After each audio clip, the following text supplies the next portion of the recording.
लंबे इंतजार के बाद झारखंड में झारखंड पात्रता परीक्षा का आयोजन आखिरकार रविवार को सफलतापूर्ण संपन्न हुआ। करीब 18 वर्षों के अंतराल के बाद आयोजित इस महत्वपूर्ण परीक्षा को लेकर अभ्यर्थियों में खासा उत्साह देखने को मिला। परीक्षा का आयोजन झारखंड लोक सेवा आयोग द्वारा किया गया। राज्य के 6 जिलों रांची, बोकारो, धनबाद, पूर्वी सिंहभूम, हजारीबाग और देवघर में कुल 435 परीक्षा केंद्र बनाए गए थे। इनमें धनबाद जिले में 70 केंद्र निर्धारित किए गए थे, जहाँ कड़ी निगरानी के बीच शांतिपूर्ण माहौल में परीक्षा संपन्न हुई। परीक्षा की निष्पक्षता और पारदर्शिता सुनिश्चित करने के लिए इस बार व्यापक इंतजाम किए गए थे। सभी केंद्रों पर बायोमेट्रिक उपस्थिति के साथ साथ आइरिस वेरिफिकेशन की भी व्यवस्था की गई थी, ताकि किसी भी प्रकार की गड़बड़ी या कदाचार को रोका जा सके। इसके अलावा प्रशासन और पुलिस की टीम लगातार निगरानी में तैनात रही। यह परीक्षा राज्य के राजकीय विश्वविद्यालय और उनके अंगीभूत कॉलेजों में सहायक प्राध्यापक के पदों के लिए पात्रता निर्धारित करने के साथ साथ पीएचडी में नामांकन के लिए भी अहम मानी जा रही है। परीक्षा देकर बाहर निकले अभ्यर्थियों ने प्रश्न पत्र को संतुलित एवं विषय पारक बताया। छात्रों का कहना है कि प्रश्न वही थे जो विश्वविद्यालय स्तर पर पढ़ाने के लिए आवश्यक होते हैं। अधिकांश प्रश्न अनुसंधान आधारित थे, जिससे स्पष्ट होता है कि परीक्षा का स्तर उच्च और अकादमिक गुणवत्ता के अनुरूप रखा गया था। लंबे अंतराल के बाद आयोजित इस परीक्षा में राज्य के उच्च शिक्षा क्षेत्र में नई उम्मीद जगी है।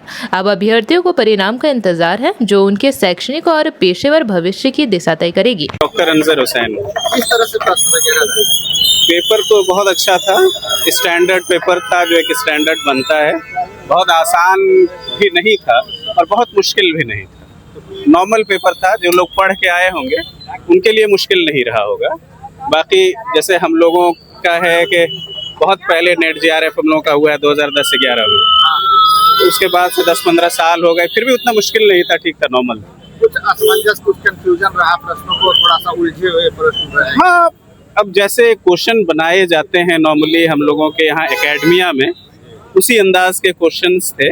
जैसे कुछ क्वेश्चंस के उदाहरण दीजिए कि हाँ थोड़ा ये हो गया। नहीं, जैसे हम लोगों को लगा था कि झारखंड बेस कुछ क्वेश्चन होंगे, लेकिन उस तरह का कुछ नहीं था।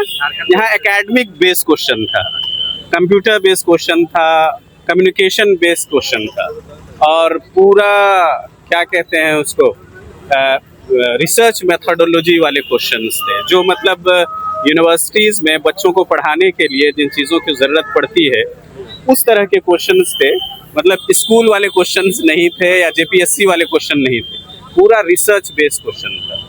बहुत अच्छा क्वेश्चन। झारखंड से जुड़े हुए प्रश्न, झारखंड से जुड़े हुए क्वेश्चन, जिस तरह से बच्चों को शिक्षा दी जा सके उस तरह के। हाँ, उस तरह के जो यूनिवर्सिटी में या कॉलेजेस में दी जा सके वैसे थे।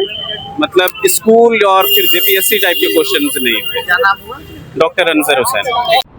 जेपी भारत लाइव, भारत की बात जेपी के साथ। वीडियो को लाइक करें, शेयर करें और चैनल को सब्सक्राइब करें।